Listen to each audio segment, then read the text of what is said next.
اعوذ باللہ من الشیطان الرجیم الرحمن الرحیم وبه نستعین الحمد للہ رب العالمین والصلاة والسلام علی سید المرسلین وعلی آلہ وصحبہ اجمعین ومن تبعهم بإحسان إلی یوم الدین. اعوذ باللہ من الشیطان الرجیم. بسم اللہ الرحمن الرحیم. یا ایھا الذین آمنوا اوفوا بالعقود. محترم حاضرین، کل کی مجلس میں ہم لوگوں نے سورہ مائدہ کی کچھ باتیں، اس کے بعض موضوعات کا تذکرہ کیا تھا. یہ کلام کا سلسلہ جاری ہے.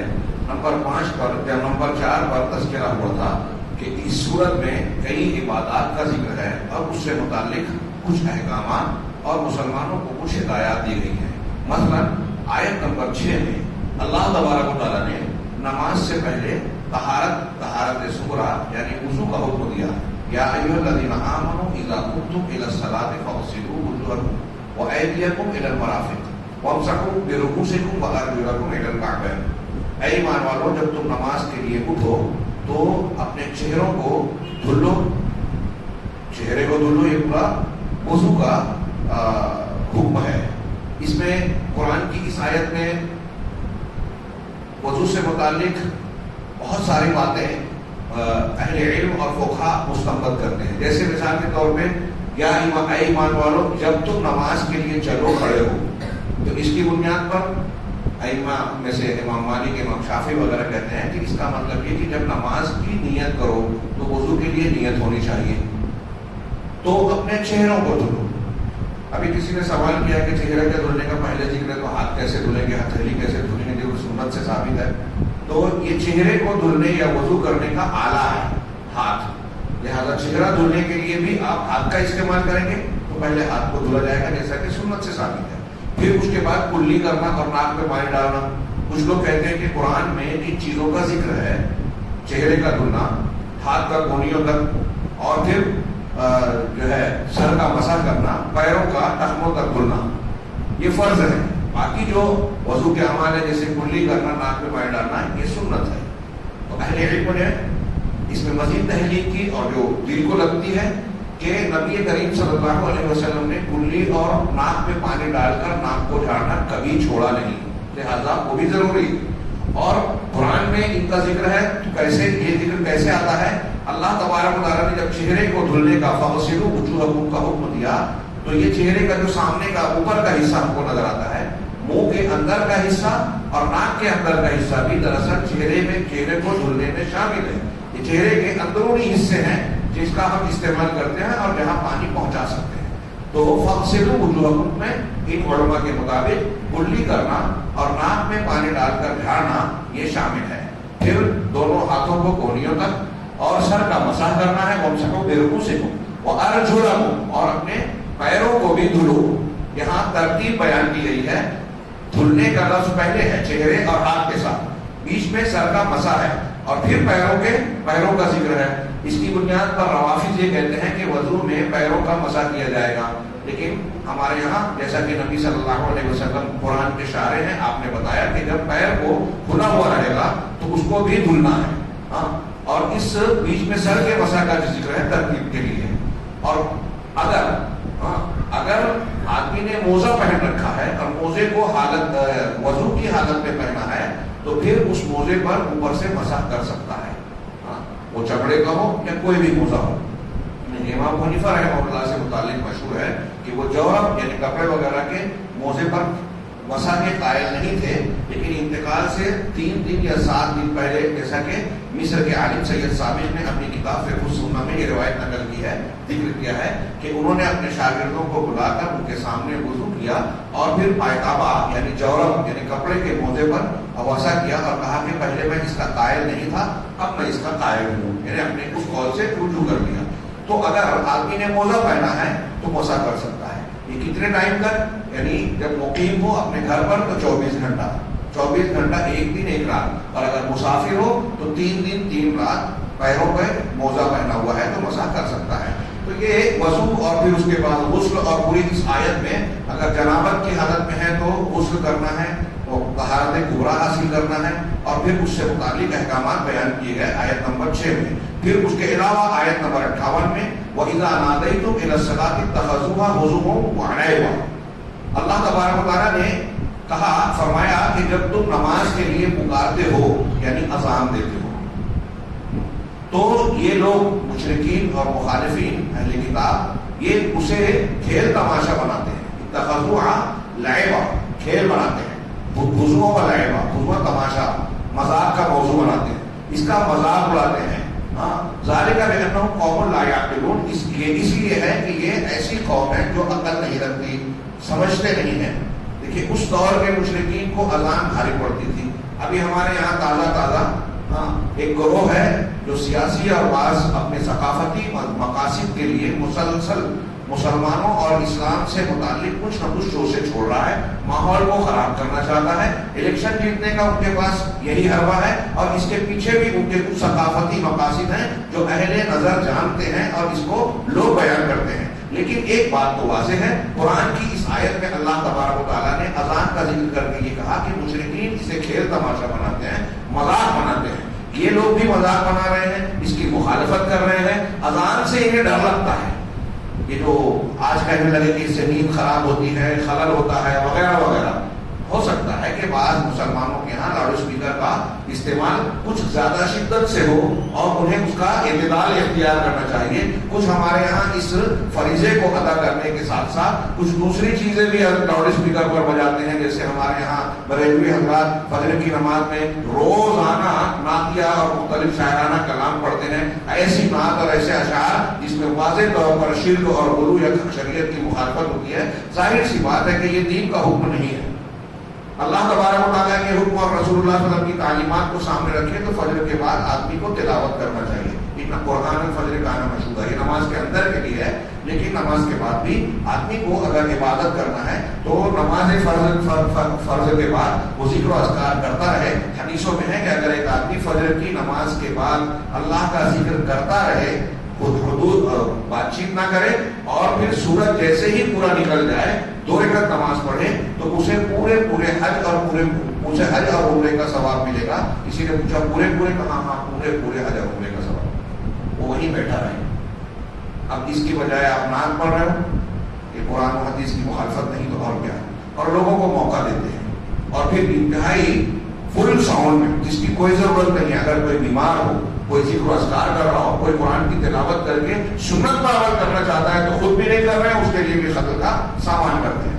بہرحال میں یہ عرض کرنا چاہتا ہوں کہ یہاں اذان سے متعلق یہ بات کہی گئی ہے، اور یہ اس دور کے مشرکین کے لیے بھی مذاق کا موضوع تھا، آج بھی اسے جو ہے اختلاف اور فرقہ وارانہ ماحول کو بگاڑنے کے لیے ایشو بنایا جا رہا ہے۔ اس سلسلے میں مسلمانوں کے بڑوں کو حکمت و مصلحت کے ساتھ بہت ہی سوجھ بوجھ کے ساتھ کام کرنا چاہیے، اور اذان کا شعار یہ اسلام کا ایک شعار ہے، اللہ تبارک و تعالیٰ کی وحدانیت کا آوازہ بلند کرنا ہے۔ اور ایسا اگر آپ غور کریں، بعض لوگوں نے یہ تحقیق پیش کی کہ آپ اذان کا یا نماز کا جو شیڈول دیکھیں گے تو غور کریں تو پوری دنیا میں، اپنے ہندوستان میں ہی دیکھیے اوقات کا فرق پڑتا ہے۔ ابھی ہم نے عشاء کی نماز یہاں پڑھی، کچھ جگہوں پر آدھا گھنٹہ پہلے آدھا گھنٹہ بعد، یعنی وقت کی کچھ فرق ہوتا ہے۔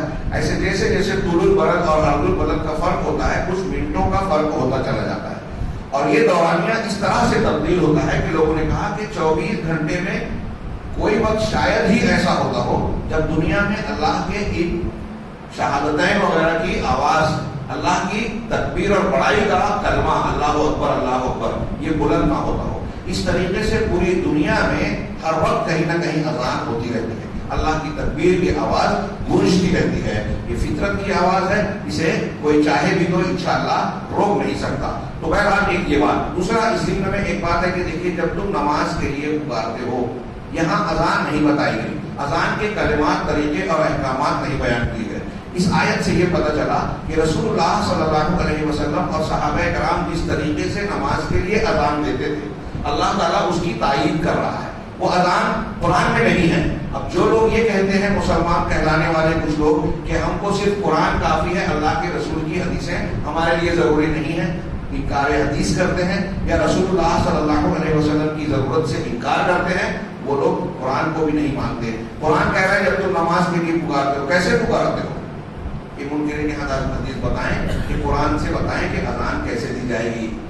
ظاہر سی بات ہے کہ اس کے لیے رسول اللہ صلی اللہ علیہ وسلم، یہ اللہ تعالیٰ جس کا ذکر کر رہا ہے، تو مسلمان جس طریقے سے پکارتے تھے گویا اللہ تعالیٰ اس کی تائید کر رہا ہے، توثیق کر رہا ہے قرآن سے، اگرچہ وہ کلمات اس کی تفسیر قرآن میں موجود نہیں ہے۔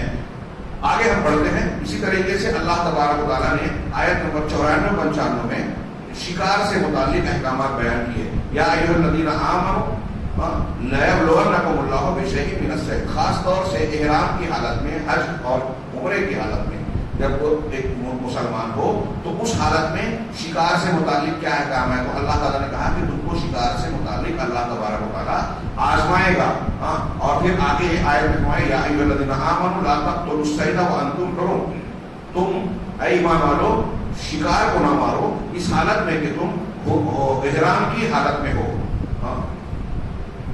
یہ احکامات عبادات سے متعلق ہیں۔ نمبر 5 سورہ مائدہ کے موضوعات میں الحکم والقضاء والشہادات، اس آیت میں، اس صورت میں فیصلہ، قاضی کی عدالت میں کیسے فیصلے کیے جائیں، قضاء یعنی یہی دو جھگڑا کرنے والوں کے درمیان کیا معاملہ طے کیا جائے، فیصلہ کیا جائے، شہادات اور گواہی کیسے قبول کی جائے، گواہی کیسے دی اور کیسے لی جائے، اس کے بھی احکامات بیان کیے ہیں۔ آیت نمبر 8، آیت نمبر 33، 34، 38، 42 سے 50 تک۔ ساری آیتوں پہ ہم گفتگو نہیں کر سکتے، میں صرف ہلکا ہلکا اشارہ کروں۔ مثال کے طور پہ آیت نمبر 33 میں اللہ نے فرمایا انما جزاء الذین یحاربون اللہ ورسولہ۔ یہاں اس آیت کے سلسلے میں بیان کر دوں، اس سے پہلے کی آیتوں میں کچھ پہلے اللہ تبارک و تعالیٰ نے حابیل اور قابیل کے واقعے کا تذکرہ کیا ہے، آگے اس کا ہلکا پھلکا ذکر آئے گا۔ اس کے بعد یہ آیت ہے، بعض اہل علم یہ بیان کرتے ہیں کہ آج کل ایک مسئلہ جو دنیا میں بنا ہوا ہے دہشت گردی کا، کہ کچھ لوگ دہشت گردی کرتے ہیں، فساد پھیلاتے ہیں، لوگوں کی جان مال پر اندھا حملہ کرتے ہیں، یہاں تک کہ ہم دیکھتے ہیں کہ مسجدوں میں، عبادت گاہوں میں بھی حملے ہوتے ہیں۔ اسلام کا دامن، اسلام کی تعلیم اس سے صاف ہے۔ اسلام تو وہ دین ہے جس نے جنگ کی حالت میں بھی اپنے ماننے والوں کو یہ حکم دیا ہے کہ بوڑھوں کو، عورتوں کو اور عبادت گاہوں کو نقصان نہ پہنچائے۔ اور اگر کوئی شخص عبادت گاہ میں دشمن کا آدمی، چرچ میں، کلیسا میں، مندر میں اگر عبادت میں مصروف ہے تو اس سے بھی چھیڑ چھاڑ نہ کی جائے، اس کو بھی نقصان نہ پہنچایا جائے۔ یہ جنگ کی حالت میں کہا جا رہا ہے۔ اگر صرف ایسی تعلیمات پہ غور کریں تو اسلام پر پوری دنیا میں میڈیا کی پوری طاقت لگا کر یہ کوشش کی جا رہی ہے کہ انتہا پسندی اور دہشت گردی کا الزام اس پر تھوپ دے تو یہ پورا داغ دھبا صاف ہو جائے، اور بالکل چھوٹا الزام ہے بھی۔ ہاں کچھ نادان مسلمان کچھ نادانیاں کرتے ہیں، غلطیاں کرتے ہیں، ان کی وجہ سے ہم اسلام کو مخدوش یا مجروح نہیں قرار دے سکتے۔ چنانچہ یہاں دیکھیے کہ اللہ تبارک و تعالیٰ نے جو آیت بیان کی، کچھ لوگ کہتے ہیں کہ دہشت گردی کی سزا اس آیت سے لی جا سکتی ہے، یا کوئی اگر دہشت گردی کرتا ہے تو کیا سزا ہے، قرآن کی آیت دیکھا جائے انما جزاء الذین یحاربون اللہ ورسولہ، یقیناً جو لوگ اللہ اور اس کے رسول سے دشمنی مول لیتے ہیں، مخالفت کرتے ہیں، وَيَسْعَوْنَ فِي الْأَرْضِ فَسَادًا، اور زمین میں فساد پھیلانے کی کوشش کرتے ہیں، تو ان کی سزا کیا ہے، اللہ تبارک تعالیٰ کے ان کی جزا یہ ہے کہ ان کو قتل کیا جائے۔ قرآن میں لفظ ہے یقتلوا، مطلب قتل کر دیے جائیں، یہ ہو سکتا تھا، لیکن اللہ نے یقتلوا نہیں کہا، یقتلوا کہا۔ عربی قاعدے سے زیادت اللفظ تدل علی زیادت المعنی، لفظ میں اگر زیادتی ہو تو معنی میں بھی زیادتی ہوتی ہے، تو ان کو بڑی شدت سے قتل کیا جائے، اور یصلبوا، یا ان کو سولی پر چڑھا دیا جائے، اور تقطع ایدیہم وارجلہم من خلاف، یا پھر ان کے ہاتھوں کو اور پیروں کو الٹی سمتوں سے کاٹا جائے، یعنی اگر سیدھا ہاتھ کاٹا جا رہا ہے تو الٹا پیر کاٹا جائے، الٹا ہاتھ کاٹا جا رہا ہے تو سیدھا پیر کاٹا جائے، اور ينفوا من الارض، یا ان کو جلا وطن کر دیا جائے، دیش نکالا کر دیا جائے، جس کو آج کی زبان میں تڑی پار وغیرہ کہتے ہیں، شہر سے نکال دیا جائے، جلا وطنی کر دی جائے۔ تو یہ سزا ان کی سنائی اللہ تبارک و تعالیٰ نے، جو اللہ اور اس کے رسول سے دشمنی بولے ہیں، زمین میں فساد پھیلائیں، اس میں بم دھماکہ کرنا، بے گناہوں کو قتل کرنے والے آ گئے۔ اسی طریقے سے اللہ تبارک و تعالیٰ نے ارشاد فرمایا وَمَن يَتَوَلَّ أَفَحُكْمَ الْجَاهِلِيَّةِ يَبْغُونَ وَمَنْ أَحْسَنُ مِنَ اللَّهِ حُكْمًا لِقَوْمٍ يُوقِنُونَ، کیا یہ جاہلیت کا حکم چاہتے ہیں؟ جاہلیت کا حکم، فیصلہ، ہمارے گھر بار کے معاملات ہوں، میاں بیوی کے معاملات ہوں، بھائی بہن کے، کوئی بھی رشتہ داری کے، کوئی جھگڑا ہو، لین دین ہو، اس میں جاہلیت کا فیصلہ ہم اختیار کرنے والے کب ہوں گے؟ اگر قرآن و حدیث کو چھوڑ کر کوئی آدمی کسی اور قانون کو اختیار کرتا ہے تو وہ جاہلیت کا کام کر رہا ہے. اللہ جاہلیت کسے کہتے ہیں؟ اس زمانے اور ان اصولوں کو جو اسلام کے آنے سے پہلے کا دور ہے. اب کوئی شخص اسلام کے آنے کے بعد بھی اسلامی تعلیمات سے ہٹ کر، قرآن و حدیث سے ہٹ کر کوئی دوسرا فیصلہ کرتا ہے تو وہ جاہلیت کا فیصلہ کر رہا ہے. اللہ تعالیٰ نے ان کا ایسے لوگوں کا رد کیا اور کہا کہ وہ کیا جاہلیت کا فیصلہ چاہتے ہیں؟ وَمَنْ أَحْسَنُ مِنَ اللَّهِ حُكْمًا. اور اللہ سے بہتر فیصلہ کرنے والا کون ہو سکتا ہے؟ ان لوگوں کے لیے جو یقین رکھتے ہیں. مسلمان جو یقین رکھنے والا ہے وہ اپنے دل و دماغ میں ظاہر باطن میں یہ بالکل رچا بسا لے گا کہ اگر اللہ نے کوئی فیصلہ کیا ہے تو اس سے اچھا فیصلہ کوئی ہو نہیں سکتا. اب اللہ کے فیصلے کو چھوڑ کر اگر کسی دوسری بات کو مان رہا ہے تو اس کا مطلب وہ جاہلیت کا فیصلہ اختیار کر رہا ہے. ایک اور آیت کو سرسری طور سے دیکھیں اسی ضمن میں قضاء اور شہادات میں، یا ایھا الذین آمنوا لا تتخذوا الذین اتخذوا دینکم ہزوا ولعبا من الذین اوتوا الکتاب. آیت کا پورا ترجمہ یہ ہوگا کہ اے ایمان والو، ان لوگوں کو تم اپنا دوست نہ بناؤ جن لوگوں نے تمہارے دین کو لہو کھیل تماشا بنا رکھا ہے. اب وہ چاہے ان لوگوں وہ لوگ ہوں جو تم سے پہلے کتاب دیے گئے یعنی یہود و نصارا یا کفار، تو جو دین کو نشانہ بناتے ہیں تم ان کو دوست نہ بناؤ. اسی طرح اس میں ایک لمبی آیت ہے کہ اگر تم سفر میں ہو، میں صرف اشارہ کرتا ہوں، آپ مطالعہ کر لیجئے گا کہ اگر سفر میں ہو اور تمہارے لیے موت کا وقت قریب آ گیا، آثار ظاہر ہو گئے کہ میں مرنے والا ہوں، تو اپنے مال میں اپنے معاملات میں کچھ وصیت کرنا ضروری ہے. تو سفر کی حالت میں دو گواہوں کو، دو مسلمان گواہوں کو جو ہے اپنے میں سے اس کو گواہ بنا کے وصیت کر دو. اگر تم میں کے دو نہ ہو تو ایک اپنے اور دو دوسروں. اور پھر جب وہ سفر سے لوٹے تو جو دو دوسرے ہوں گے ان کو مسجد میں بٹھا کر نماز کے بعد قسم کھائی جائے، کھلائی جائے کہ قسم کھا کے میں کہتا ہوں کہ یہ بات ایسی ہی تھی اور میں اس میں کوئی تبدیلی یا خیانت نہیں کر رہا ہوں. اگر ان سے خوف پیدا ہو تو دو دوسروں کو ان کی جگہ قائم مقام کیا جائے اور پھر ان سے متعلق کوئی گفتگو کی جائے جس سے یہ ظاہر ہو جائے کہ وہ سچے ہیں جھوٹے ہیں، تاکہ بہت زبردست وہ آیتیں جا کے ترجمہ پڑھی. اتنا مضبوط طریقہ اسلام اور شریعت نے بتایا. شہادتوں کو، فیصلوں کو کرنے کے لیے قرآن و حدیث کی جو تعلیمات ہے نا، آج کی کتنی بھی ایڈوانس تعلیمات ہو، موجودہ دور کی کوئی عدالت ہو، خبر کو قبول کرنے کا جو معیار ہو وہ قرآن اور حدیث کے پیش کردہ معیار سے بہت نیچے اور بہت ہلکا ہے. جو لوگ اہل علم ہیں اور وہ اس بنیاد پر موجودہ قوانین کی روشنی میں جب اسلامی یا قرآنی قوانین پر غور کرتے ہیں تو حیرت زدہ رہ جاتے ہیں کہ 1400 سال پہلے اتنا دقیق، اتنا بہترین، اتنا زبردست قانون کیسے کیا کوئی عمومی شخص پیش کر سکتا ہے کہ وہ مجبور ہوتے ہیں یہ ماننے کے لیے کہ یہ رب العالمین کی طرف سے بتایا ہوا قانون ہے. یہ سورت نمبر 7 میں ایک بہت عظیم الشان اور تفصیلی موضوع کی بات کی ہے، لیکن یہاں ہم اختصار کے ساتھ اسے ذکر کریں گے کہ سورہ مائدہ میں ایک بہت ہی اہم چیز کیا ہے کہ یہ سورہ مبارکہ اس اعتبار سے ممیز ہے کہ اس نے شریعت کے 5 مقاصد کو، یہاں شریعت کا لفظ ہے، میں شریعت کی بجائے اس کا ایک ترجمہ کروں کہ قانون کے 5 مقاصد کو اس نے اکٹھا کیا. دنیا میں جتنی حکومتیں ہیں اور ان کے جو قوانین اور دستور بنائے جاتے ہیں، ان دستور اور قانون کا مقصد کیا ہے؟ ان دساتیر اور قوانین کا مقصد کیا ہے؟ جو اہل قوانین ہیں، قانون کے ماہرین ہیں، وہ کہتے ہیں کہ ملک کا قانون جو بنایا جاتا ہے، سیاست جس سے کی جاتی ہے، انتظامات کیے جاتے ہیں، اس کا بنیادی مقصد ہے کہ اس ملک میں رہنے والوں کی 5 چیزوں کی حفاظت کی جائے. 5 چیزوں کی حفاظت کی جائے. ان کے دین و مذہب کی حفاظت، ان کی جان کی حفاظت، مال کی حفاظت، عزت کی حفاظت اور ان کے عقل اور جسم کی حفاظت، صحت کی حفاظت. یہ 5 چیزیں لوگوں کی محفوظ رہیں. قوانین کا یہ کام ہے. ان پر کوئی دست درازی نہ کر سکے، ظلم نہ کر سکے، ان کے ساتھ کھلواڑ نہ کر سکے، ان 5 چیزوں کے ساتھ. اور آج دیکھیے ان 5 چیزوں کی حفاظت میں اسلام کے علاوہ کتنے بڑے بڑے دعوے، جمہوریت، سیکولرزم، سوشلزم، کیپٹلزم، فلاں فلسفہ، فلاں نظریہ حیات، لوگ بڑی تعریف کرتے ہیں. اس کے لیے radio station, T V channel, web sites, نہ جانے کیا کیا لگا ہے.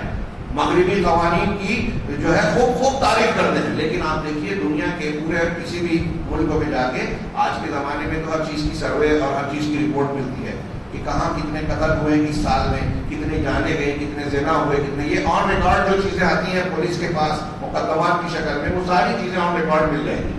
جو نہیں آتی وہ چھوڑ دیجیے. تو کچھ ملکوں کی رپورٹیں جو آتی ہیں کہ ہر منٹ پہ ایک قتل ہوتا ہے، ہر آدھے منٹ پہ ایک زنا، کسی کی عزت ٹوٹ جاتی ہے. کئی ملک ایسے ہیں کہ اگر وہاں کوئی جوان لڑکی اگر نکلتی ہے گھر سے تو اسے اس بات کا یقین نہیں ہوتا کہ وہ صحیح سلامت محفوظ حالت میں واپس آئے گی. لوگوں کے پیسے محفوظ نہیں ہیں، چوریاں ہوتی ہیں، اور کیا کیا. خود ہمارے ملک میں کتنے بڑے بڑے دعوے کیے جاتے ہیں. لیڈر جب یہ دعوے کرتے ہیں، پیش کرتے ہیں کہ ہماری حکومت ایسی ہے ویسی ہے، تو ایسا لگتا ہے کہ راوی ہر طرف چین دکھ رہا ہے. لیکن کتنی پریشانیاں ہیں، کتنے پرابلمس ہیں، کتنے مسائل ہیں عوام کے لیے، غریبوں کے لیے، مڈل کلاس کے لیے، یہاں تک کہ بڑوں کے لیے. کون سا شعبہ ہے زندگی کا جو مسائل سے دو چار نہیں؟ یہاں کسی کا لوگوں کا مذہب محفوظ ہے. ابھی اذان پہ اعتراض چل رہا ہے. حجاب کا معاملہ آپ کے یہاں کسی اسٹیٹ میں ہوا ہے، دوسری اسٹیٹ میں زیر مقدمہ ہے، ابھی کورٹ میں معاملہ چل رہا ہے، اور حلال گوشت کی بحث چل رہی ہے. ایسے اسلامی شعائر، قربانی آتی ہے تو وہاں اس کی مخالفت کی جاتی ہے. ایک اسلامی شعائر کو انجام دینے کے لیے رکاوٹ ہے. مسلمان کتنی دقتیں پریشان. تو ہمارا مذہب یہاں محفوظ ہے کیا؟ مسجدیں محفوظ ہیں کیا؟ مسجد توڑ دی گئی، فیصلہ بھی کر دیا گیا، پوری دنیا جانتی ہے، غیر مسلم بھی جانتا ہے، عدالت اور کورٹ بھی جانتے ہیں کہ اس فیصلے میں جو فیصلہ کرنے کے جو اصول و ضوابط ہے، انصاف کے تقاضوں کی تکمیل نہیں کی گئی، لیکن فیصلہ کر دیا گیا. اب یہ دنیا کے قوانین کا معاملہ ہے، اور یہ قرآن کی تعلیمات کیا کہتی ہے. قرآن نے دین کو محفوظ رکھنے کا، یہ ایسی وضاحت کے ساتھ یہ 5 چیزوں کی حفاظت کی تعلیم دی ہے جو ہمیں اللہ کی شریعت اس جانب بتاتی ہے کہ اسلامی قانون جو ہے وہ انسانوں کے لیے دنیا آخرت ہی نہیں، دنیا کے معاملات کو سلجھانے، امن کو قائم رکھنے اور ہر حقدار کو اس کا حق دلانے کی ضمانت اور گارنٹی دیتا ہے. چنانچہ اس کی کچھ تفصیل انہوں نے پیش کی. اختصار سے ایک ایک چیز کو ایک ایک آیت کی طرف اشارہ کیا. کہا سورہ مائدہ میں دین کی حفاظت کا انتظام اور قانون بنایا گیا. آیت نمبر 54 کو اس کے طور پر پیش کیا کہ دین محفوظ رہے چاہے اس کے لیے قتال کرنا پڑے. آیت کے الفاظ ابتدائی ہیں یا ایھا الذین آمنوا، یہ پوری آیت یا ایھا الذین آمنوا من یرتد منکم عن دینہ، اے ایمان والو تم میں سے جو شخص اپنے دین سے پھر جائے، مرتد ہو جائے، فسوف یأتی اللہ بقوم یحبهم ویحبونه، تو عنقریب اللہ ایسی قوم کو لائے گا جن سے اللہ محبت کرے گا اور وہ اللہ سے محبت رکھتے ہیں. اذلۃ علی المؤمنین، وہ لوگ مومنین پر نرم ہوں گے. اعزۃ علی الکافرین، اور کافروں پر سخت ہوں گے. یجاہدون فی سبیل اللہ، اللہ کے راستے میں جہاد کریں گے. ولا یخافون لومۃ لائم، اور کسی ملامت گر کی، ملامت کرنے والے کی ملامت کا اندیشہ اور خوف نہیں رکھیں گے. ذالک فضل اللہ یؤتیہ من یشاء. یہ اللہ تبارک و تعالیٰ نے مرتد کے تعلق سے وعید سنانے کے بعد کہا کہ اگر تم ایسا کرو گے تو اللہ کچھ قوم کو لائے گا اور وہ اللہ کے اور لوگوں کے دین کی حفاظت کے لیے اپنا اللہ کے راستے میں جان و مال کی بازیاں لگا دیں گے. یہ یہاں ایک آیت کو انہوں نے پیش کیا، انما جزاء الذین یحاربون اللہ وغیرہ کی جو آیت ہے، اور اس کے علاوہ دوسری آیات میں بھی دین کی حفاظت کا انتظام کیا گیا ہے. قرآن میں دوسرے مقامات پر بھی اس کا تذکرہ ہے. تو اس سے دین محفوظ ہوتا ہے. دوسرے نمبر پر حفظ النفس، جان کی حفاظت، یعنی لوگوں کی جانوں کو محفوظ کر دینے کا انتظام کیا. چنانچہ آیت نمبر 32 میں اللہ تبارک و تعالیٰ نے کہا من اجل ذلک كتبنا على بني اسرائیل انه من قتل نفسا بغیر نفس او فساد في الارض فكأنما قتل الناس جميعا. یہ ایسی آیت ہے کہ RSS اور وشو ہندو پریشد کے لوگ بھی بیان دیتے ہیں قرآن کی یہ آیت بہت اچھی تعلیم ہے. کاش اللہ تعالیٰ کو عقل دے اور وہ اپنی ہوش سے کام لے تو انہیں پتہ چلے گا کہ قرآن کی سب آیتیں بہت اچھی ہیں. صرف یہی نہیں، یہ ان کی سمجھ میں آئے گی. اگر وہ عقل و شعور سے کام لیں تو پتہ چلے گا کہ جیسے اس آیت میں حکمت ہے، لوگوں کے لیے حفاظت اور لوگوں کے تحفظ کی ضمانت ہے، ایسے ہی قرآن کی پوری تعلیمات ایسی ہی ہیں، لیکن آپ سمجھتے نہیں ہیں. اللہ نے فرمایا اس میں یہ قابل کے واقعے کے بعد کہ اسی وجہ سے ہم نے بنی اسرائیل پر یہ لکھ دیا، یہ طے کر دیا کہ جو شخص کسی جان کو بغیر کسی جان کے بدلے یا زمین میں فساد کے بغیر قتل کرے گا تو گویا اس نے تمام لوگوں کا قتل کیا. ایک آدمی کو ناحق مار دینا پوری انسانیت اور انسانوں کے قتل کے جیسا ہے. اور ومن احیاہا، جس نے کسی ایک جان کو بچایا، فکأنما احیا الناس جميعا، تو گویا اس نے تمام لوگوں کی جان بچائی. کہ اللہ تبارک و تعالیٰ نے گویا یہ بتایا کہ ایک آدمی کا قتل کرنا پوری انسانیت اور پورے انسانوں کے قتل کے جیسا ہے. یعنی یہ اتنی بڑی جرت ہے ایک قتل کرنا کہ گویا آدمی انسان کی قیمت کو نہیں سمجھ رہا ہے. یہ اللہ تبارک و تعالیٰ نے جو تعلیم دی، کیا اس کے بعد کوئی یہ کہہ سکتا ہے کہ اسلام میں شدت پسندی کی تعلیم ہے؟ یہاں مسلمان اور غیر مسلم کی بات نہیں ہے. ہمارے وہ وشو ہندو پریشد والے اس کی تعریف کر رہے ہیں تو آپ سمجھ سکتے ہیں کہ ان کی بھی سمجھ میں آ رہا ہے کہ کسی بھی جان کو، مسلمان ہی نہیں غیر مسلم کی جان کو ناحق نہیں قتل کرنا ہے.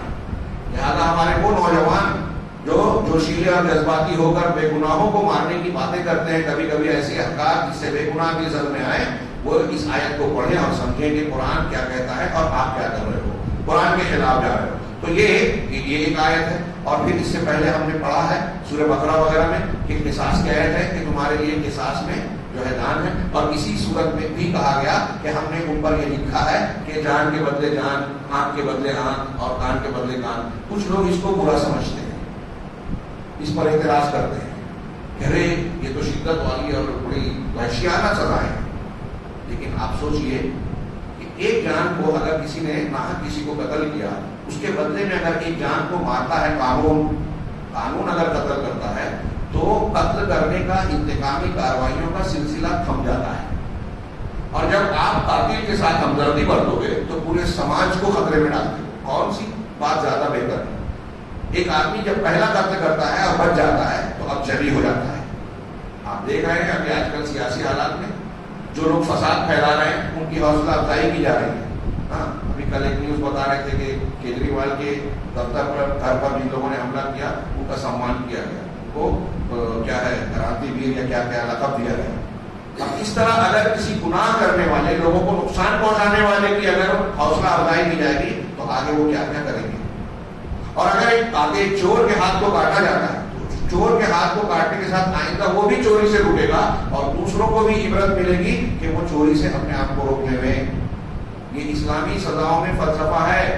اور جو لوگ اس پر اعتراض کرتے تھے، اڈوانی جی کا بیان میں نے کئی سال، 2 سال پہلے، 2-3 سال پہلے پڑھا تھا، جب نربھیا ان کا واقعات ہوئے تھے عزتیں لوٹنے کے، تو انہوں نے کہا تھا، بلکہ وشو ہندو پریشد کے لیڈر نے کہا تھا کہ سعودی عرب میں جو قانون ہے عورتوں کی عزت سے کھلواڑ کرنے والوں کے لیے، ہندوستان میں بھی وہی قانون نافذ کر دینا چاہیے، اس سے عزتیں محفوظ ہو جائے گی. یہ جان کی حفاظت کا بھی جو انتظام اللہ نے کیا ہے وہ ان آیتوں میں لوگوں کی جان محفوظ ہو جاتی ہے. تیسرے نمبر پر حفظ العقل کی حفاظت. شریعت نے بتایا کہ عقل انسان کی یا صحت کی حفاظت کی جائے. چنانچہ آج آپ نے آیتیں سنی ہے کہ اللہ تبارک و تعالیٰ نے فرمایا یا ایھا الذین آمنوا انما الخمر والمیسر والانصاب والازلام رجس من عمل الشیطان فاجتنبوہ.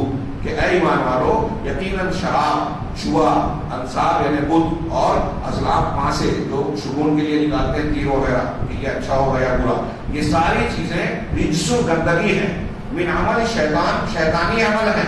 فاجتنبوہ، لہذا اس سے بچو. آج کل ہمارے یہاں کچھ محققین قسم کے دانشور کھڑے ہوتے ہیں، کالج میں یونیورسٹی میں پڑھے ہوئے، یورپ اور امریکہ سے متاثر، دین کے راستے سے، قرآن کو رسول کے راستے اور صحابہ کے طریقے سے نہیں سمجھتے. ان میں سے کچھ لوگوں کا کہنا یہ ہے کہ پورے قرآن میں کہیں یہ نہیں لکھا ہے کہ شراب حرام ہے.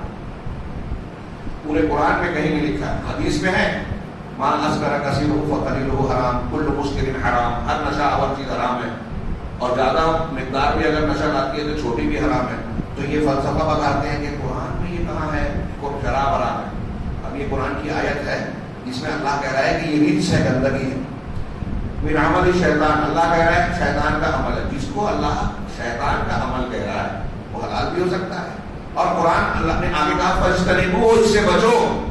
عربی جاننے والے جانتے ہیں کہ اللہ تبارک و تعالیٰ کوئی چیز کا حکم دے رہا ہے کہ ایسا کرو، یا کوئی چیز کے بارے میں کہہ رہا ہے ایسا نہ کرو، تو اصلاً اس کا معنی آرڈر ہوتا ہے، حکم واجب ہوتا ہے، اور ممانعت جو ہے حرام ہوتی ہے. جس سے منع کیا اللہ نے ایسا مت کرو، حرام مانی جائے گی.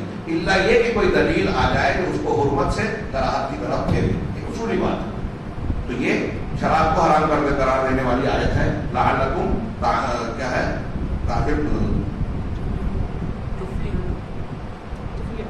تفلحون، تاکہ تم کامیاب ہو جاؤ، کہ تم اس سے بچو تو تم کامیاب۔ اس کے آگے بھی اللہ نے فرمایا کہ انما یرید الشیطان، شیطان یہ چاہتا ہے ان یوقع بینکم العداوۃ والبغضاء فی الخمر والمیسر، کہ شراب اور جوئے کے ذریعے سے تمہارے درمیان دشمنی اور ناچاکی پیدا کر دے، عداوت ڈال دے۔ یہاں علامہ ابن تیمیہ نے بڑے اچھے نقطے لکھے ہیں، بیان کیا اس آیت میں دیکھیں کہ اللہ کہہ رہا ہے شیطان چاہتا ہے، مطلب انسان نہیں چاہتا جھگڑا، انسان وہ گناہ کرنا چاہتا ہے جس میں لذت ہوتی ہے، جھگڑے میں لذت نہیں ہے۔ تو شراب اور جوئے میں مزہ آتا ہے، تو اس مزے والا گناہ کراتا ہے شیطان، اور اس کو ذریعہ بنا کے مسلمانوں کی آپس میں دشمنی اور عداوت ڈالتا ہے۔ اس سے یہ بھی پتہ چلا کہ شراب کی لذت جوئے کی لذت سے بڑا گناہ ہے مسلمانوں کا آپس میں بغض اور اناد رکھنا۔ تب تو شیطان اس پر بس نہیں کرتا، اس کو ذریعہ بنا کے اس پہ ڈالنے کی کوشش کرتا ہے۔ پھر آگے اللہ نے فرمایا کہ یہ تم کو اللہ کے ذکر سے روکتا ہے اور نماز سے روکتا ہے، تو کیا تم اب اس سے باز نہیں آؤ گے؟ اب تم اس سے رکو گے نہیں۔ اللہ تبارک و تعالیٰ یہ عقل کی شراب جو ہے جب نشہ آدمی کرتا ہے تو اس کی عقل ختم ہو جاتی ہے۔ ایک آدمی اور ایک انسان میں اور جانور میں فرق کرنے والی چیز کیا ہے؟ عقل، شعور۔ جب آدمی شراب پی لیتا ہے تو اس کی عقل تھم جاتی ہے، تو اب وہ اور جانور دونوں برابر ہو جاتے ہیں۔ اسی لیے شراب کو ام الخبائث کہا جاتا ہے۔ شراب کی مذمت میں بہت کچھ کہا جا سکتا ہے۔ ایک واقعہ صحیح حدیث میں ہے، حضرت عثمان غنی سے روایت ہے کہ پچھلی قوموں میں ایک بڑا نیک آدمی تھا، ایک عورت بنی اسرائیل کی اس کو دیکھ کر فریفتہ ہو گئی، اس کو گناہ پر اکسانا چاہتی تھی، اس کو گرفتار کر کے اپنے گھر میں بلوائی۔ بڑی مالدار اور بااثر عورت تھی، تو اس نے کہا کہ تمہارے سامنے تین چیزیں، ایک بچہ ہے یا تو اسے قتل کرو، یہ شراب ہے یا تو یہ شراب پیو، یا ایک تیسری چیز پیش کی یا میرے ساتھ بدکاری کرو، یا تو شراب پیو یا بدکاری۔ اس نے غور کیا تین آپشن میں سے کوئی ایک چیز کرنا پڑے گی ورنہ تم کو ہم چھوڑیں گے نہیں۔ تو اس نے سمجھا کہ ان تینوں گناہوں میں سب سے چھوٹا گناہ شراب پینا ہے، چنانچہ اس نے شراب پی لیا۔ شراب پی کے جب نشے کی حالت میں آ گیا تو اس بچے کو قتل بھی کیا اور اس عورت سے بدکاری بھی کی۔ تو شراب ام الخبائث ہے، اس کو پی لیتا ہے آدمی تو پھر کوئی بھی گناہ کر سکتا ہے، اس لیے کہ عقل ظاہر ہو جاتی ہے۔ عقل کی حفاظت کرنی ہے تو نشہ آور چیزوں کو حرام ہونا چاہیے۔ اسلام نے اسے حرام کیا، دنیا کے قوانین بھی اسے مانتے ہیں، لیکن ساتھ میں شراب بیچنے کے لائسنس بھی دیتے ہیں کہ اس سے ٹیکس ملتا ہے اور فائدہ ہوتا ہے۔ اسی طریقے سے یہ اس میں عزتوں کی حفاظت کی تعلیم بھی دی گئی ہے اس سورے میں۔ تحریم العلاقۃ بین الجنسین، دونوں جنس مرد اور عورت کے درمیان شادی کے بغیر اور شادی سے پہلے تعلق قائم کرنے کو شریعت نے حرام قرار دیا۔ آیت نمبر 5 میں جہاں پاکدامن مسلمان عورتوں اور اہل کتاب کی پاکدامن عورتوں سے شادی کی اجازت دی ہے، اسی میں آگے اللہ تعالیٰ نے فرمایا اذا آتیتموہن اجورہن، کہ جب تم ان کا مہر ان کو دے دو، محسنین، شادی کے ساتھ، شادی کرنے کے ساتھ، غیر مسافرین، ناجائز طریقے پہ علانیہ وہ زنا کرتے ہوئے نہیں، ولا متخذی اخدان، اور نہ چوری چھپے ان سے رشتہ اور تعلق قائم کرنے کے لیے۔ قرآن کی آیت بتا رہی ہے کہ ناجائز طریقے، شادی کے بغیر تعلقات نہیں ہونے چاہیے۔ شادی کے بغیر اس سماج میں مغرب اور یورپ میں آج جو کلچر چل رہا ہے ڈیٹنگ وغیرہ کی بنیاد پہ، ایک لڑکا اور ایک لڑکی راضی ہیں تو دنیا کا قانون کہہ رہا ہے کہ وہ مل کے رہ سکتے ہیں، 4 مہینہ 6 مہینہ بھی چاہے تو رہیں، ایک پارٹنر جو ہے ایک کمرے میں کرائے سے دونوں مرد عورت رہتے ہیں، ایک دوسرے کے معاونت کرتے ہیں اور ناجائز بغیر شادی کے جو ہے میاں بیوی کی طرح رہتے ہیں، جب تک جم رہی ہے رہ رہے پھر اس کے بعد ختم۔ اس سے کیا کیا مسائل پیدا ہوئے ہیں آج دیکھیے کہ اولاد الزنا پیدا ہو رہے ہیں۔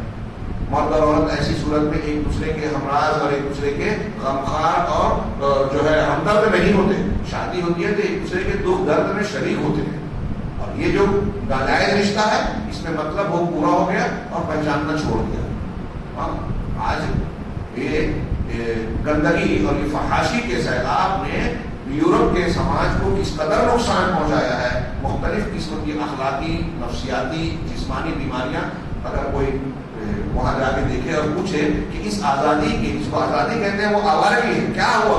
بہت سے لوگ خودکشی کر رہے ہیں، کچھ بیمار ہو جاتے ہیں، کچھ زندگی اور موت سے لڑتے ہیں، خیر بہت کچھ ہے۔ ہم آگے بڑھتے ہیں کہ آخری چیز مال کی حفاظت۔ اللہ تبارک و تعالیٰ نے اس میں حدود کو مشروع کیا تاکہ جو لوگ لوگوں کے مال کو ناجائز طریقے سے چھینتے ہیں یا چوری کرتے ہیں وہ اس بات سے ڈرے اور اپنے آپ کو اس ظلم سے محفوظ رکھیں. چنانچہ اس صورت میں ایک آیت ہے والسارق والسارقۃ فاقطعوا ایدیہما، چور اور چورنی ان دونوں کے ہاتھوں کو کاٹ دو، جزاء بما کسبا، ان کے کرتوت کے بدلے میں، ان کے بدلے کے طور پر، نکالا من اللہ، اللہ کی طرف سے عذاب کے طور پر. واللہ عزیز حکیم، اللہ قوی غالب اور حکمت والا ہے. مطلب اس کا یہ فیصلہ حکمت پر مبنی ہے. لوگوں کی سمجھ میں نہیں آتا، لوگ کو لگتا ہے کہ اس میں شدت ہے، لیکن حقیقت میں اس میں لوگوں کے لیے رحم ہے، مروت ہے. پورے سماج اور معاشرے کے مال کی حفاظت اسی سے ہو سکتی ہے. یہ موضوعات تھے. فوائد کو ہم اختصار کے ساتھ فوراً سمیٹ دیتے ہیں کہ فوائد اور لطائف کا ذکر کرتے ہوئے کہا کہ یہ قرآن کی پہلی صورت ہے جس نے مسلمانوں کو، جس کی شروعات مسلمانوں کو پکار کے ہوتی ہے یا ایھا الذین آمنوا سے. حضرت عبداللہ اور یہ پکار جو ہے قرآن میں کل 88 مقامات پر ہے. 88 جگہوں پر یا ایھا الذین آمنوا قرآن میں کہا گیا، اور ان میں سے صرف اس صورت میں سورہ مائدہ میں اللہ تبارک و تعالیٰ نے 16 مرتبہ یا ایھا الذین آمنوا کہہ کے پکارا ہے. پورے قرآن میں 88 اور اس میں 16. کیوں اللہ نے جب یہ پکارا؟ اس لیے کہ اس صورت میں بہت اہم احکامات ہیں.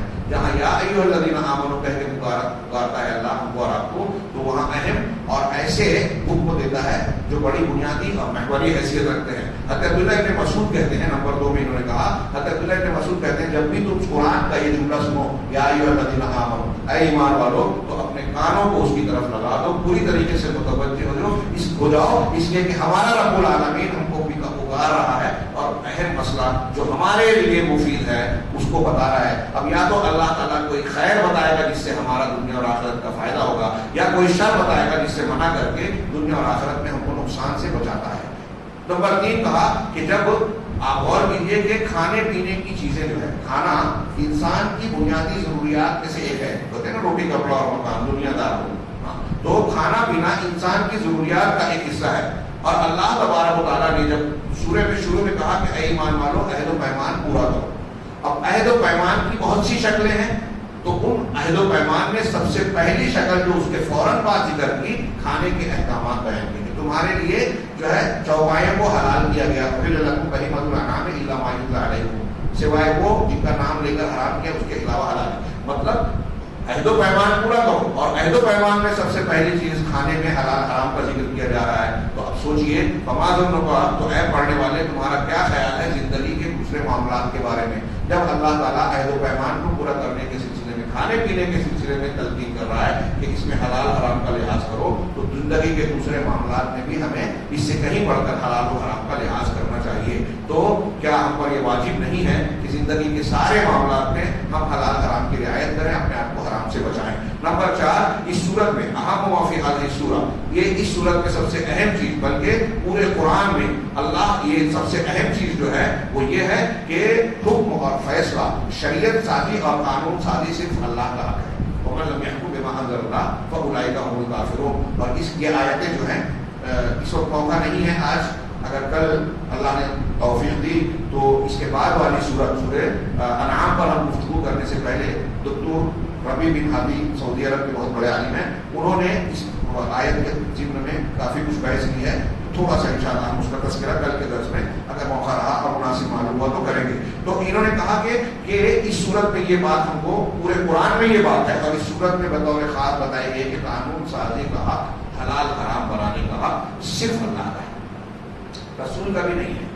ہم شاہبانوں کیس کے ٹائم میں ہر مسلک کے لوگ کہہ رہے تھے، کورٹ سے، عدالت سے، حکومت سے، کہ جس چیز کو اللہ نے حرام کیا رسول بھی اس کو حلال نہیں کر سکتے تھے، جس چیز کو اللہ نے حلال کیا اس کو رسول بھی حرام نہیں کر سکتے تھے. یا ایھا النبی لما تحرم ما احل اللہ لک، جب اللہ کے رسول نے ایک مرتبہ کہہ دیا کہ میں شہد نہیں استعمال کروں گا، تو قرآن آ گیا کہ آپ اس چیز کو حرام کیسے کر سکتے ہیں، کیوں کرتے ہیں جو اللہ نے حلال کیا. تو رسول بھی نہیں کر سکتے. جب رسول بھی نہیں کر سکتے تو آج ہمارے یہاں جو لوگ تقلید کرتے ہیں اور یہ سمجھتے ہیں کہ امام حنیفہ، امام شافعی، امام مالک نے جس کو حلال کہا، حرام کہا، ہم وہی مانیں گے، تو کیا ان کا یہ طریقہ صحیح ہے؟ ہرگز نہیں. ان سے استفادہ کیجیے، لیکن ان کو رسول کا مقام مت دیجیے. یہ وہ بھی نہیں کہتے، قرآن حدیث اور پوری امت کا کوئی فرد یہ نہیں کہتا. لیکن آج لوگ منہ سے نہیں کہتے کہ ہم رسول کی طرح مانتے ہیں، لیکن عملاً مسلکاً اور جب وہ شدت اختیار کرتے ہیں کہ جو ہمارے مسلک میں ہے ہم وہی مانیں گے، حدیث نہیں مانیں گے، قرآن نہیں مانیں گے، صحابہ کی تشریحات نہیں مانیں گے، تو وہ ان کا عمل یہی کہتا ہے کہ وہ اللہ والا حق اپنے امام کو بھی دے رہے ہیں اس مسلک کو. تو یہ کسی انسان کے لیے صورت ہے کہ کسی بشر کے لیے یہ جائز نہیں ہے، چاہے اس کا علم کتنا بھی زیادہ ہو، اس کا مقام اور مرتبہ کتنا بھی اونچا ہو، اس کے لیے یہ جائز نہیں ہے کہ اللہ کے فیصلے کے مقابل میں یا مخالف میں کوئی فیصلہ کرے یا کوئی قانون بنائے، کوئی اصول بنائے. اللہ تعالیٰ بنا کے رکھے. نمبر 5، پانچویں بات یہ کہ جب ہم سورہ بقرہ سے سورہ آل عمران تک، سورہ بقرہ سے سورہ مائدہ تک، سورہ بقرہ اس کے بعد آل عمران اس کے بعد سورہ نساء اور مائدہ، ان تینوں کی ترتیب پر غور کریں تو شیخ کہہ رہے ہیں کہ ہم اس میں دوسرے مذہب کے لوگوں سے جو خطاب کیا گیا ہے سورہ بقرہ میں پھر سورہ آل عمران میں، ان صورتوں میں ترتیب سے تو بڑی عجیب تدریج نظر آتی ہے کہ درجہ بدرجہ اللہ تعالیٰ نے دوسرے مذہب کے لوگوں سے بڑے پیارے انداز میں اور ایک اسٹیپ کے بعد دوسرے اسٹیپ پر کیا. سب سے پہلے سورہ بقرہ میں اہل کتاب کی غلطیوں کے بیان کیا گیا، اہل کتاب کی خامیوں اور غلطیوں میں تم نے کیا کیا غلطیاں کی ہیں، سرکشیاں کی ہیں، اور ساتھ میں دعوت الی التمیز عنہ، ساتھ میں مسلمانوں کو یہ دعوت دی گئی ہے کہ جو اہل کتاب نے کیا تو وہ مت کرنا، ان سے الگ رہنا. پہلے ان کی خطائیں بتائی گئی، مسلمانوں کو بولا گیا کہ ان خطاؤں سے بچنا. دوسرے نمبر پر سورہ آل عمران میں اہل کتاب سے مناقشہ ہے، ان سے بات چیت ہے، نرمی کے ساتھ مباحثہ. مباحلے کی آیت، نجران کا وقت آیا تھا نا، وہ عیسائی پادریوں کا رسول اللہ صلی اللہ علیہ وسلم سے بحث کرنے، تو ان سے کیسے بات چیت کی جائے، ان کا کیسے مقابلہ اور محادثہ کیا جائے، گفتگو اور مذاکرہ کیا جائے. اور پھر ساتھ ہی ساتھ ان سے بحث کرنے کے ساتھ نرمی کے ساتھ علمی انداز میں ان کے اور ہمارے درمیان جو مشترک نقطے ہیں اس کو بھی تلاش کیا جائے. یہ دوسرا اسٹیپ ہے غیر مسلموں سے بات کرنے کا. سورہ نساء میں تیسرا اسٹیپ ہے کہ نقد کیا گیا کہ جو دوسرے مذاہب کے لوگ ہیں وہاں کیا خامیاں پائی جا رہی ہیں اس کی نقد. چنانچہ اہل کتاب نے جو غلو کا راستہ اختیار کیا، اپنے نبیوں کو ان کے درجے سے بڑھا دیا، اللہ کا بیٹا بنا دیا، اپنے علماء کو ان کے درجے سے بڑھا دیا، نبی کا مقام دے دیا کہ احبار اور رہبان جو حلال کہیں حلال، جو حرام کہیں حرام، تو نقد کیا. اسی طرح سے عقیدے میں جو انہوں نے اختلاف کیا، عقیدے میں اختلاف کیا اس پر بھی تنقید کی. سورہ نساء میں. سورہ مائدہ جس کا ابھی ہم گفتگو کر رہے ہیں، اس میں حق کو اظہار کرنے میں شدت کے ساتھ مواجہہ کیا گیا اور ان کا کھل کے رد کیا گیا کہ تمہارا یہ جو باطل نظریہ اور عقیدہ ہے وہ صحیح نہیں ہے، اس کو درست کر لو. چنانچہ مثال دی ایک آیت اس کو پیش کی کہ اللہ نے کہا کہ لقد کفر الذین قالوا ان اللہ هو المسیح ابن مریم. جو لوگ یہ کہتے ہیں کہ مسیح ابن مریم اللہ مسیح ابن مریم ہی ہے، ان لوگوں نے کفر کیا، بالکل سختی سے اس کو رد کیا. نمبر 6، ابن عقیل کہتے ہیں کہ کسی انسان کے دل میں اگر قساوت ہے، سختی، قساوت قلبی، علامہ ابن قیم نے کہا دل کی بہت سی بیماریاں ہیں، دل کی بہت سی بیماریاں ہیں، ان بیماریوں میں سب سے سخت بیماری قساوت قلبی ہے. وہ کیا ہے؟ دل کا سخت ہونا. قساوت میں نے سختی کیا مطلب ہے؟ اس کا دل کا سخت ہونا کہ آپ اور ہم نصیحت کی باتیں سنیں لیکن کوئی اثر نہ ہو، واز سنیں، جنت جہنم کا ذکر سنیں، اللہ کی باتیں اور واز و نصیحت کو سنیں، کوئی فرق نہ پڑے. یہ سب سے بڑی بیماری ہے. تو ابن عقیل کہتے ہیں کہ اگر ہم اور آپ اپنے اندر جھانکیں، جائزہ لیں، اگر کوئی انسان اپنے دل میں قساوت اور سختی محسوس کرتا ہے تو وہ یہ غور کرے، ڈر جائے اس بات سے کہ وہ کسی کے عہد و پیمان کو اس نے توڑا تو نہیں ہے، کسی کو دھوکہ تو نہیں دیا. آج ہمارے یہاں کتنے لوگ ہیں ایک دوسرے کو دھوکہ دے دیتے ہیں پراپرٹی کے معاملے میں، پارٹنرشپ میں اور دوسرے مقامات پر. تو جو لوگ ایسا کرتے ہیں نتیجے میں ان کے اندر دل کی سختی یا اللہ کا ایک عذاب ہے. چنانچہ یہ بات انہوں نے کہی تو سورہ مائدہ کی اس آیت سے استدلال کیا فَبِمَا نَقْضِهِمْ مِيثَاقَهُمْ لَعَنَّاهُمْ. ان کے عہد و پیمان توڑنے کی وجہ سے، یہود و نصارہ نے عہد و پیمان توڑا تو اللہ نے کہا کہ ان کے عہد و پیمان توڑنے کی وجہ سے ہم نے ان پر لعنت کی، اپنی رحمت سے دور کر دیا. وَجَعَلْنَا قُلُوبَهُمْ قَاسِيَةً، اور ان کے دلوں کو سخت کر دیا، قساوت والا بنا دیا. اس سے یہ کہہ رہے ہیں کہ کوئی عہد و پیمان توڑتا ہے تو اللہ تعالیٰ جو عذاب دے گا اس کے دل کو سخت کرتا ہے، ایک عذاب یہ ہے. تو اگر ہمارے دلوں میں سختی ہے تو ہم سمجھ لیں، غور کریں کہ ہم نے کسی کا عہد توڑا تو نہیں ہے، کسی کے ساتھ دغا تو نہیں کی ہے. یہ آخری نمبر انہوں نے بتایا، بڑا پیارا ایک جملہ، ایک چیز بیان کی. تو کہتے ہیں کہ اللہ تبارک و تعالیٰ نے حابیل اور قابیل کا واقعہ جو ذکر کیا، قابیل نے اپنے بھائی حابیل کو قتل کر دیا تھا، دنیا کا پہلا قتل، اور سنت قتل کو اس نے جاری کیا تو رسول اللہ صلی اللہ علیہ وسلم نے فرمایا کہ دنیا میں جو بھی قتل ہوگا قاتل کو تو گناہ ملے گا، قابل کو بھی ملے گا۔ چنانچہ اب جب اس نے قتل کر لیا تو اب اسے سمجھ نہیں آ رہا تھا کہ اپنے بھائی کی لاش کا کیا کرے۔ ہاں تو اللہ تبارک و تعالیٰ نے ایک کوہ بھیجا، فبعث اللہ غرابا یبحث فی الارض، تو اللہ نے ایک کوہ بھیجا جو زمین کھود رہا تھا، اور آگے اللہ نے کہا لیریہ کیف یواری سوءۃ اخیہ، تاکہ اللہ اس کے ذریعے سے دکھائے کہ یہ کوہ یہ قابل اپنے بھائی کی لاش کے کو کس طریقے سے زمین میں دفن کرے چھپائے، یہ دکھانے کے لیے اللہ نے کوہ بھیجا۔ تو یہ کہہ رہے ہیں کہ غور کرو کہ اللہ تبارک و تعالیٰ نے کوے کو عربی میں غراب کہتے ہیں، غراب یہ غرب سے بنا ہے، جسے مغرب بھی بولتے ہیں، اور غربا اجنبیت کو کہتے ہیں۔ ایک آدمی آپ کے پاس باہر سے آئے تو کہیں گے کہ یہ غریب الدیار ہے، اجنبی ہے، اپنے گھر سے ہٹا ہوا، اس کا یہ وطن نہیں، لوگ اسے یہاں پہچانتے نہیں۔ عجیب و غریب جو کہتے ہیں اردو میں، یہ غریب اردو میں جب ہم کہتے ہیں تو وہ مفلس کے لیے کہتے ہیں، عربی میں اجنبی کو کہتے ہیں یا مسافر کو کہتے ہیں، کن فی دنیا کا انا کا غریب اور عابر سبیل، تو اجنبی کو کہتے ہیں۔ تو اب اسی لفظ سے بنا ہے غراب، کوہ۔ اللہ تبارک، یہاں کوئی سوال جیسے مثال کے طور پہ یہ جو بات بیان کر رہے ہیں، یہاں یوں کہہ لیجیے کہ کوئی یہ سوال کرے کہ اللہ نے کوے کو کیوں بھیجا، دوسرے کو کیوں نہیں بھیجا؟ کئی حکمتیں، اس میں ایک حکمت یہ بتا رہا ہے کہ کیونکہ لفظ غراب جو ہے یہ اجنبیت بتاتا ہے، اور جس شخص نے قابل نے اپنے بھائی کو قتل کیا تھا تو اس کا بھائی ہوتے ہوئے اس نے اس کے ساتھ غربت والا برتاؤ کیا تھا، کوے والا کام کیا تھا، اور اس کی غربت اللہ کی رحمت سے بھی تھی کہ وہ اللہ کی رحمت سے ایک طریقے سے محروم سا تھا، اجنبی تھا، اور اپنے اہل و عیال سے بھی اس کی غربت تھی، اپنے اہل و عیال کا حق بھی گویا نہیں پہچانتا تھا۔ تو جو شخص اپنے رشتے دار کے رشتے کو نہ سمجھ کر اس کے ساتھ زیادتی اس طرح کی کر رہا ہے تو اس کے اندر غراب کے مناسبت پائی جاتی ہے، کہ غربت پائی جاتی ہے۔ اور بعض دوسرے علماء نے یہ کہا کہ غراب جو ہے کوہ ان 5 فاسق جانوروں میں سے، اللہ کے رسول نے 5 فواسق کا ذکر کیا ہے حدیث میں، صحیح حدیثوں میں ہے کہ ان 5 فواسق میں، فاسق جانوروں میں شامل ہیں جن کو نبی صلی اللہ علیہ وسلم نے حل اور حرم دونوں جگہ مارنے کا حکم دیا۔ اگر حرم میں کسی بھی جانور کو مارنا ممنوع ہے، آپ کسی جانور کو قتل نہیں کر سکتے، لیکن اللہ کے رسول نے حدیث میں کہا کہ 5 جانور اگر حرم میں بھی نظر آ جائیں تو اسے مار دو، سانپ، چیل، کوا، اور الکلب العقور، کھانا کاٹنے والا، کتا پھاڑنے والا، اس میں شیر، چیتا، درندہ جو کسی انسان کو پھاڑ دے گا، نقصان پہنچا دے گا، سب آ جاتے ہیں۔ اسی طرح چھپکلی کو بھی کہا۔ تو ان جانوروں کو حل میں بھی، یعنی عام جگہوں پر بھی اور حرم میں بھی ملے تو مار دینا چاہیے، اس میں سے ایک کوا ہے۔ چنانچہ جیسا کہ حدیث میں ہے جسے امام بخاری نے صحیح بخاری میں نقل کیا، اور ابن آدم قابیل کا جو عمل تھا یعنی اپنے بھائی کو قتل کرنا، یہ بہت سب سے بڑا فسق تھا۔ شرک کے بعد بندوں میں ایک بڑا گناہ، بعض لوگوں نے کہا سب سے بڑا گناہ قتل کرنا ہے، ناجائز قتل کرنا، اور خاص طور سے کسی مسلمان کا۔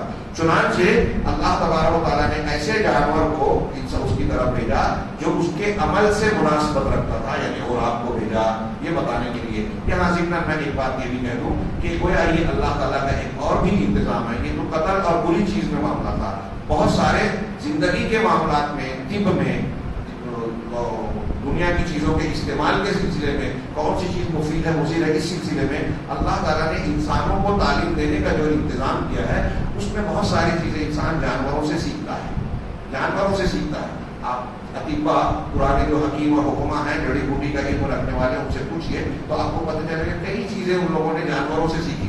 بھائی نیولے اور سانپ کی لڑائی میں دیکھا کسی حکیم نے کہ نیولے کو جب سانپ نے ڈس لیا تو دوڑ کے گیا وہ ایک خاص پودا، گوما وغیرہ کہتے ہیں یوپی میں، اس پودے کو کی پتیاں کھائی، تو اس سے اس کو پتہ چلا کہ سانپ کا زہر اگر ہمارے جسم میں انجیکٹ ہو جائے، چلا جائے، تو اس کے علاج کے لیے گوما کی پتی یا اس کا رس استعمال کرنا چاہیے۔ ایک پرندوں کو ایک حکیم نے دیکھا کہ وہ پانی پر دریا کے کنارے ٹوٹی کشتی پہ آ کے بیٹھا، اپنی چونچ سے پانی لیا اور اپنے مکان پہ ڈالا، اور پھر اس کے بعد اس کو تھوڑی دیر کے بعد پاخانہ ہوا، تو پتہ چلا کہ پانی ڈالنے سے اگر پاخانہ کسی کا رکا ہے تو وہ ہو جائے گا۔ چنانچہ یہ اینیما اور بکنا عربی میں کہتے ہیں، اس کا سسٹم جانوروں سے لیا۔ کسی نے دیکھا کہ سانپ کو کہ وہ دھنیے کا پودا، ہمارے یہاں مراٹھی والے کوتمیر کہتے ہیں، دھنیے کا کہ پودے پر وہ آنکھ رگڑ رہا ہے، تو اس سے پتہ چلا کہ یہ دھنیا آنکھ کے لیے مفید ہوگا، اسی لیے اللہ تعالیٰ اس کو فطری پھل کشمیری جو بنتا ہے دھنیے سے، آنکھ کے لیے، دماغ کے لیے مفید ہوتا ہے۔ ایسی اور بھی بہت ساری چیزیں اللہ نے جانوروں کے ذریعے سے یا جدید سائنس والے کچھ جانوروں کے عمل کو دیکھ کر بڑے بڑے جو بند بناتے ہیں، پہلے سیدھا بند بنتا تھا، اب اس کو راؤنڈ بناتے ہیں، کیونکہ ایک جانور کو دیکھا جو پانی کے روکنے کے لیے وہ راؤنڈ چیزیں لکڑیاں لگا کے بناتا ہے، اس سے پانی کا بہاؤ پھیل جاتا ہے۔ انجینئروں نے کہا کہ یہ زیادہ مضبوط ہوتا ہے